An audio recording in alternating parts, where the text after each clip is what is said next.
கர்த்தருடைய பிள்ளையே, நினைவுகள் என்கிற வார்த்தை உள்ள வசனங்களை அறிக்கை செய்வோமாக. தேவன் அவர்கள் பெருமூச்சை கேட்டு தான் ஆபிரகாமோடும் ஈசாக்கோடும் யாக்கோபோடும் செய்த உடன்படிக்கையை நினைவு கூர்ந்தார். யாத்ராகமம் 2:24. கர்த்தருடைய பரிசுத்தவான்களே, அவரை கீர்த்தனம் பண்ணி அவருடைய பரிசுத்தத்தின் நினைவு கூறுதலை கொண்டாடுங்கள். சங்கீதம் 30:4.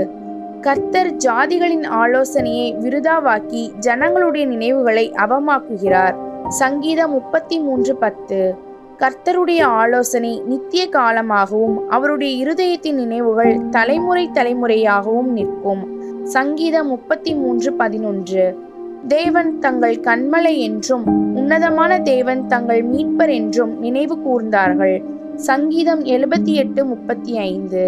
நீதிமான்களே, கர்த்தருக்குள் மகிழ்ந்து அவருடைய பரிசுத்தத்தின் நினைவு கூறுதலை கொண்டாடுங்கள். சங்கீதம் 97:12. அவர் செய்த அதிசயங்களையும் அவருடைய அற்புதங்களையும் அவர் வாக்கின் நியாய தீர்ப்புகளையும் நினைவு கூறுங்கள். சங்கீதம் 105:6. என் நினைவுகள் உங்கள் நினைவுகள் அல்ல, உங்கள் வழிகள் என் வழிகளும் அல்லவென்று கர்த்தர் சொல்லுகிறார். ஏசாயா 55:8.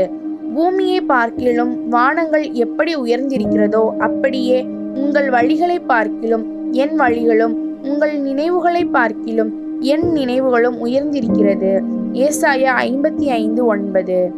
தேவனுடைய வார்த்தையானது ஜீவனும் வல்லமையும் உள்ளதாயும் இருபுறமும் கருக்குள்ள எந்த பட்டயத்திலும் கருக்கானதாயும் ஆத்துமாவையும் ஆவியையும் கணுக்களையும் ஊனையும் பிரிக்கத்தக்கதாக உருவ குத்துகிறதாயும் இருதயத்தின் நினைவுகளையும் யோசனைகளையும் வகையறுக்கிறதாயும் இருக்கிறது.